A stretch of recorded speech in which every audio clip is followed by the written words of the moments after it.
Do not scroll. In this part, Charlotte catches Carrie and Big. Hey, my name is UDA. I'm part of the Burb and Bougie team, and I'm here to give you a pop culture breakdown using women and their interpersonal relationships within TV and film. This series is called Don't Be a Carrie Bradshaw. This is part 14. We left off with Carrie telling Miranda about the affair, and Carrie tells Miranda that she's going to stop the affair, and like clockwork, she meets Big at a hotel again. They're about to hook up, and somebody mistakes her for a lady of the night. You know what I mean? Carrie is enraged by this. She doesn't end up sleeping with Big that day, but she runs outside for a smoke, and Charlotte comes walking down the opposite end of the street and she's like, Carrie, what are you doing on this side of the city? I'm sorry, I'm not in Manhattan, but she's like, what are you doing on this side of the city? You don't live over here. And then Big walks out of the hotel and Charlotte knows right away. Big tries to lie and says that he had a meeting for his business. It's super awkward, but also chilling. They're all staring at each other like that Spider-Man meme where they're like pointing at one another. Carrie follows Charlotte home and tries to convince her that she is not in the wrong, and Charlotte is not having any of it. Charlotte reminds her that Big is married because seemingly Carrie keeps forgetting that. If we take it back a few episodes, Carrie tells the girls that Big is leaving his wife because that's what Big tells her at the furniture show. And Charlotte is like the only one that's adamant, like, you cannot do anything. You better not do anything. Because I think deep down, Charlotte knew that, like, Carrie was either tempted to do something with Big while he was married or that she was either going to cheat. But I think Charlotte seeing it in person, she was just like flabbergasted. She really did not know or think that Carrie would stoop this low. Carrie is making up all these excuses and saying how it was a force bigger than her. And Charlotte is not having any of it. She is saying, like, what she's doing is wrong. She's only thinking about herself. She's not thinking about what would happen to Natasha if she found out. I think this is because Carrie depersonalizes Natasha. She doesn't think of Natasha as a human, rather as an obstacle in between her and Big, even though her and Big are married. But she's like, no, like in Carrie's head, her and Big are in love, and what her and Big are doing aren't wrong, or is not wrong because they are in love and because they are meant to be.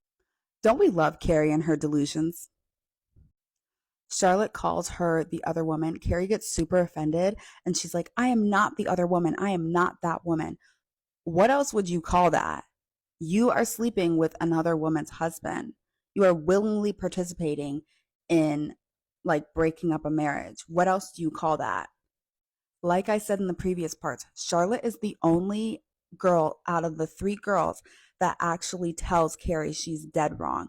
Miranda kind of is like in her whole phase of where she's trying not to be judgmental. This is a reason to judge. Like, your friend should not be cheating. One, she's cheating on her boyfriend, and then two, she is cheating with a married man. Like, the whole thing is a mess.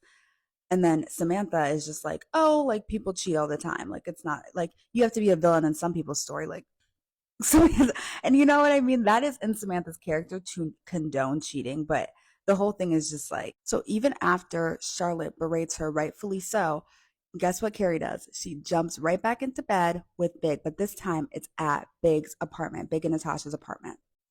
Natasha is supposed to be in the Hamptons for the entire weekend. Carrie tells Big that she feels like a lady of the night. It rhymes with looker. And then Big grabs the landline and tells Carrie that if she doesn't stop, he'll call Natasha right now.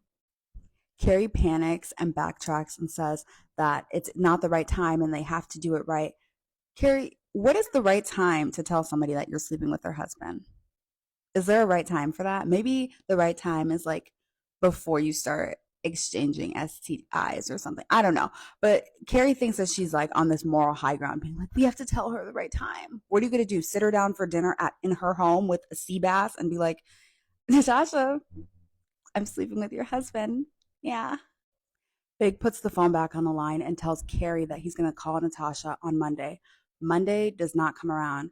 Carrie is eating Natasha's takeout. She's lounging around in her bra in the apartment. Natasha comes home early from the Hamptons. She hears a noise in the kitchen and she calls out thinking that it's Big.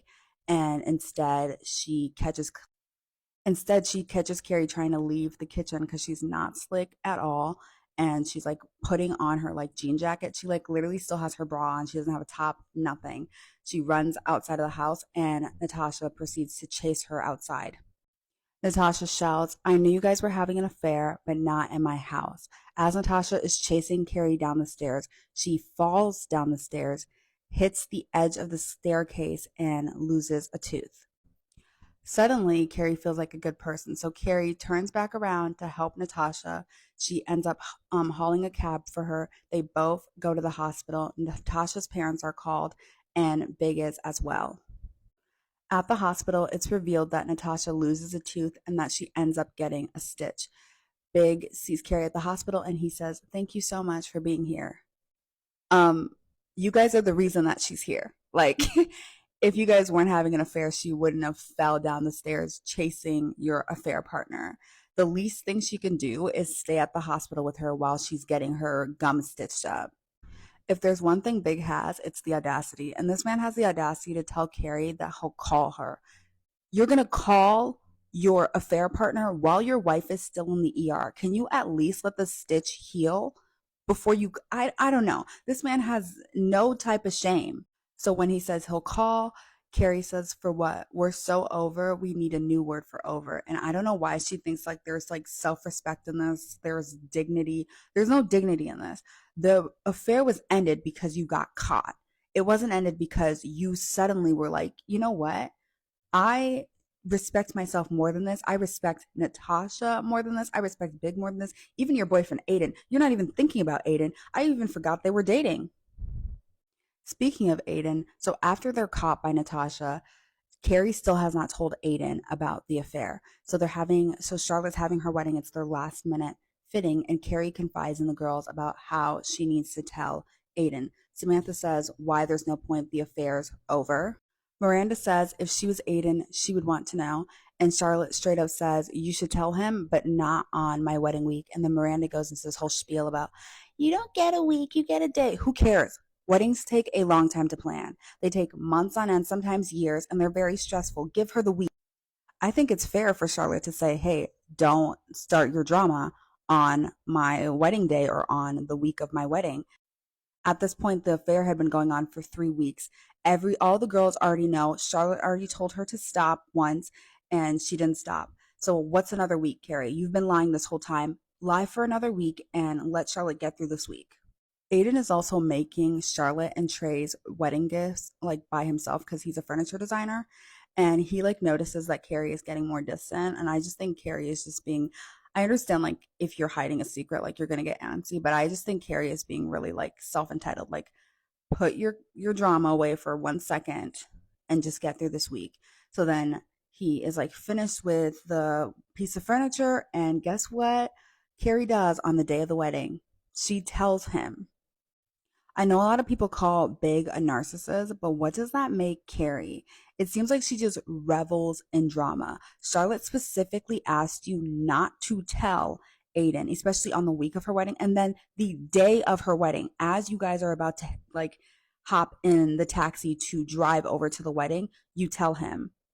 Of course, the conversation doesn't go well, and it's not a conversation you can have 5 minutes before you're supposed to be the maid of honor to your friend's wedding. So, because of this, Carrie shows up late, stressing out Charlotte even more. And then Aiden doesn't even come to the ceremony at all. He's like walking around the streets of New York. And then he ends up coming to the ceremony after it's over. And him and Carrie like basically talk and they do this little embrace. And then they officially break up. This was part 14 of Don't Be a Carrie Bradshaw. Stay tuned for part 15. Hey, Burbies and other friends. This is part 15 of Don't Be a Carrie Bradshaw. Okay, so we left off with Aiden and Carrie breaking up. I'm skipping the LA sequence, even though like we get a couple of fun cameos, and then Matthew McConaughey says some weird thing about how Carrie is the only problem and Big is just living his life, and and I don't believe in that at all. I think they're both equally the problem. Carrie and the ladies are having lunch like they do, and guess who walks in? No, not Big. Natasha and her like supermodel looking friend shoot Carrie and the girls a super dirty look, and then they walk out of the restaurant. Carrie says that she cannot believe that there's a person in New York that hates her this much. Girl, you broke up her marriage. You are not like a passive part of breaking up her marriage. You were an active part in it, an active participant. I suppose the universe was like pissed at Carrie or annoyed at Carrie and wanted Carrie to reflect a little bit, so she got mugged. I'm totally kidding. No, but she actually does get mugged this episode. And the guy knows like Blonix by the name brand and he can like tell on her by her wearing them and he steals them from her. And Carrie thinks that's like her karma. Samantha tells Carrie that Natasha left big, and notice how it's not the other way around. Everyone thinks that because Natasha is much younger than them, that she's going to be maybe just as ignorant or maybe she's not. They think of Natasha as naive. They think that she's not going to leave the marriage once infidelity is involved or other things are involved. And I think that Natasha is really empowering for her to be like the youngest out of all of them and to be mature and be like, you know what? She didn't pick a fight with Carrie or anything. She just gave her dirty looks and walked out, which I think is beyond fair. Also, Big needed Natasha more than she needed him. Big was like was outcasted from his social circle. He is originally in the social circle of what like Trey and Charlotte would be. Like Charlotte would be more of a pair to Big than Carrie is. Big was outcasted for cheating on his first wife.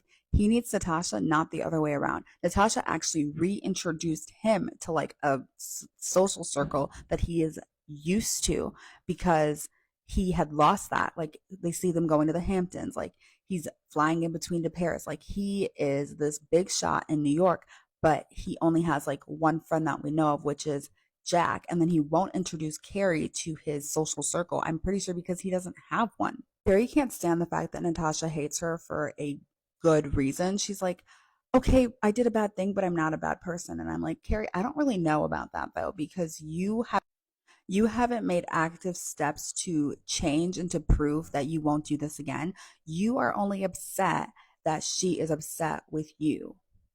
So Carrie calls Natasha's work and Natasha will not speak to her. And some reason Carrie's surprised by that. She also calls her workplace 7 times. This scene is where we get the iconic Dior newspaper dress. Carrie asks Samantha's assistant if she can track down Natasha and see where she's having lunch. This is insanity. This is not okay.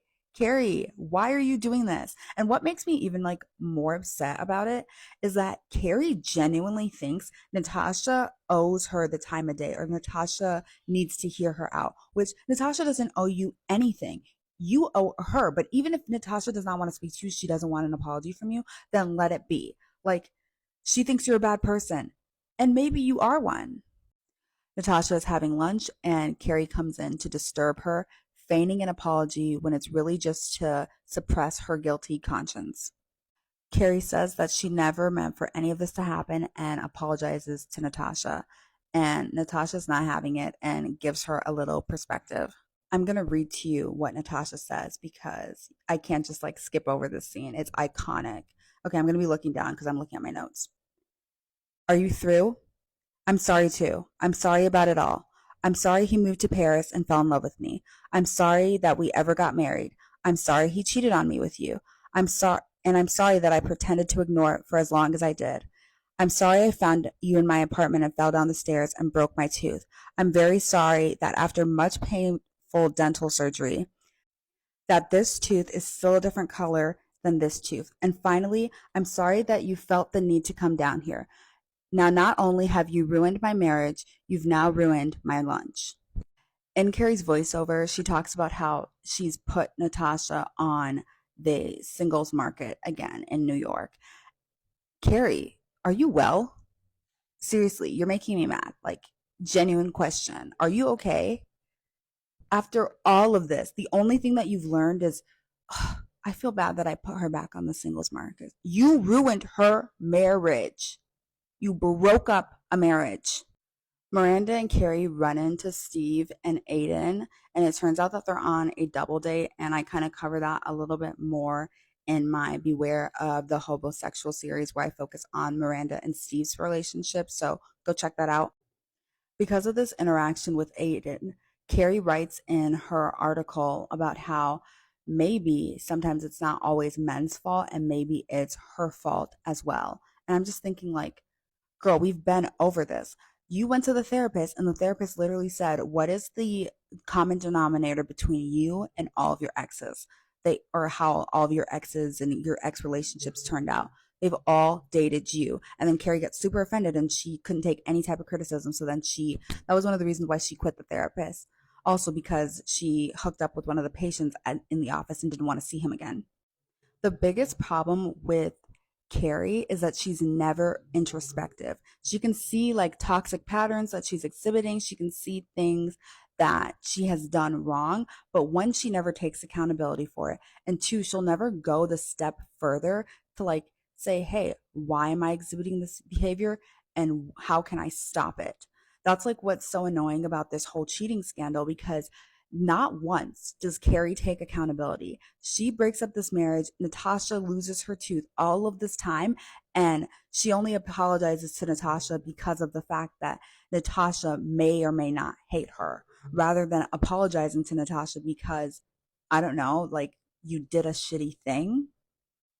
I hope you guys like this series. I hope you're getting upset with Carrie as much as I'm getting upset with her, but you're also like reflecting. You're not just like, it's not just to shame Carrie, it's to reflect and to make sure that other women aren't doing this because I do think like art imitates life. Like, even though this is a TV show, there are very prevalent patterns that we see today in society where, like, people do this all the time. Like, they have an affair, they break up marriages, and then, instead of being accountable for that and taking responsibility, they deflect and they try to find other ways to justify why this isn't a bad behavior, but it is a bad behavior. It's a bad pattern to keep following.